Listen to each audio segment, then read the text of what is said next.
அஸ்ஸலாமு அலைக்கும் and hi everyone, welcome back to Aakif vibes. ரொம்ப நாள் ஆச்சுல மீட் பண்ணி. எல்லோரும் எப்படி இருக்கீங்க?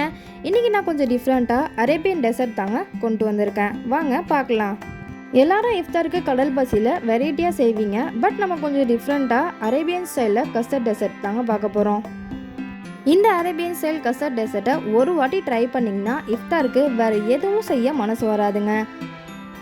வீடியோக்குள்ளே போகிறதுக்கு முன்னாடி இன்னும் நம்ம சேனலை சப்ஸ்கிரைப் பண்ணாமல் பார்க்குறீங்கன்னா சப்ஸ்கிரைப் பண்ணிக்கோங்க. அப்படியே பக்கத்தில் இருக்க பெல் ஐக்கானே கிளிக் பண்ணிக்கோங்க.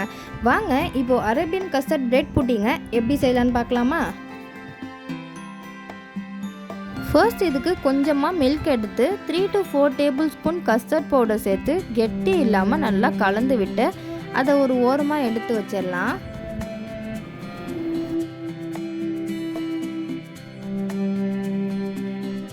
நெக்ஸ்ட் நம்ம பிரெட் ஸ்லைஸ் எடுத்துக்க போகிறோம். உங்களுக்கு எத்தனை ஸ்லைஸ் தேவைப்படுதோ அத்தனை எடுத்துக்கிட்டு இந்த மாதிரி சைட்ஸ் எல்லாம் கட் பண்ணி அதை தனியாக எடுத்து வச்சிடலாம்.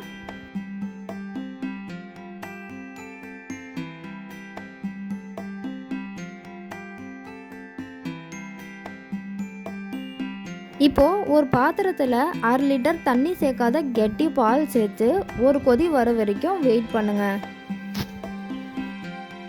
ஒரு கொதி வந்ததும் தேவையான அளவு சுகர் சேர்த்து நல்லா கலந்து விட்டுடலாம். இப்போ நம்ம மிக்ஸ் பண்ணி வச்சிருக்க கஸ்டர்ட் பவுடரை மில்கில் சேர்த்துடலாம். மில்கில் சேர்த்த உடனே கெட்டியாக ஸ்டார்ட் ஆகிடும். ஸோ கைவிடாமல் கிண்டிக்கிட்டே இருக்கணும். ஒரு 2 மினிட்ஸ் நல்லா கொதி வந்ததும் ஸ்டவ் ஆஃப் பண்ணிவிட்டு 1 டீஸ்பூன் போல் வெனிலா எசன்ஸ் சேர்த்து நல்லா மிக்ஸ் பண்ணி கொஞ்சம் நேரம் ஆற விட்டுடலாம். கஸ்டர்ட் மில்க் ஆறுறதுக்குள்ள next 1/4 cup fresh cream, 2 tablespoon condensed milk சேர்த்து நல்லா கலந்து விட்டுடலாம். இப்போது ட்ரேயில் லேயர் பை லேயராக செட் பண்ணிடலாம். நீங்கள் எந்த ட்ரேயில் வைக்க போகிறீங்களோ அந்த ட்ரேயில் பிரெட்டை ஃபர்ஸ்ட் இந்த மாதிரி அடுக்கிட்டு நெக்ஸ்ட் நம்ம ரெடி பண்ணி வச்சுருக்க கஸ்டர்டை சேர்த்துடலாம். நெக்ஸ்ட் இதில் ஃப்ரெஷ் க்ரீம் மிக்ஸை சேர்த்துடலாம்.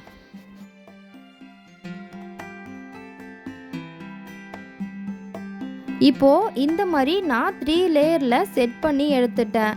லாஸ்ட்டாக உங்களுக்கு வேணும்னா கார்னிஷிங்க்கு நட்ஸ் சேர்த்து 1 or 2 hours ஃப்ரிட்ஜில் வச்சு செட் பண்ணி எடுத்துக்கலாம். ஃப்ரிட்ஜில் 2 மணி நேரம் வச்சு எடுத்ததுக்கப்புறம் பாருங்கள், வாவ் எப்படி க்ரீமியாக வாயில் வச்சோன்னா கரைஞ்சிரும் அந்த மாதிரி இருக்குங்க. இஃப்தாருக்கு ஒரு தடவை ட்ரை பண்ணுங்க, அப்புறம் டெய்லி இதாக செய்வீங்க. சூப்பராக டேஸ்டியாக இருக்கும். மிஸ் பண்ணாமல் ட்ரை பண்ணிவிட்டு உங்கள் எக்ஸ்பீரியன்ஸை கமெண்டில் சொல்லுங்கள். இந்த வீடியோ உங்களுக்கு பிடிச்சிருந்தால் லைக் பண்ணுங்கள், உங்கள் ஃப்ரெண்ட்ஸ்க்குலாம் ஷேர் பண்ணுங்கள், ஆகிஃப் வைப்ஸை சப்ஸ்கிரைப் பண்ணுங்கள். அஸ்ஸலாமு அலைக்கும், பாய்.